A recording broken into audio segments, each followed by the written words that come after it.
Nigeria has the brains and technical know-how to match power countries such as China, the United States, and India in terms of infrastructure development. Well, this was the main thrust at a gathering of engineers of Nigerian Society of Engineers, which held in Lagos. Kelly Egiga was there. Modern and efficient infrastructure is no doubt the bedrock of economies around the world. These formed part of discussions at a gathering of experts and professionals from the Nigerian Society of Engineers, Ikeja branch, and collaborators from other sectors. President of the NSE, who was represented by the Deputy President alongside immediate past chairman of the NSE Ikeja branch, bear their minds on the state of Nigeria's infrastructural deficit. The best way to tackle these deficits is to be intentional, in building the society, the human capital, the human resources, and then to also developing the manufacturing sector. What we are coming up with on an annual basis in terms of budgeting for infrastructure is a far cry from what we need as a nation.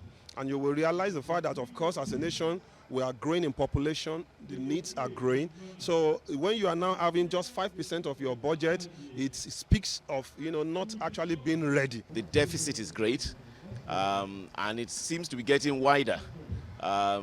We really do have teeming population, and yet the infrastructure is not keeping pace.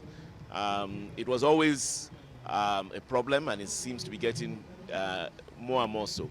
Other speakers at the gathering, including the chairman of the branch after his inauguration, calls on governments to create an enabling environment for engineers to thrive. To grow, we really have to do something about the cost of doing business. The cost of doing business is heavily influenced by the cost of infrastructure and the ease of doing business here, and that's where the engineers and other like professions really come into mind. We want to go out as a professional body to collaborate with our government. This will give us an enabling environment. We can develop our own infrastructure ourselves. We have the resources, we have the brain, we have the manpower that we can make use to do it, but we need the enabling environment. Our political class to come down and use the technocrats to develop our infrastructure.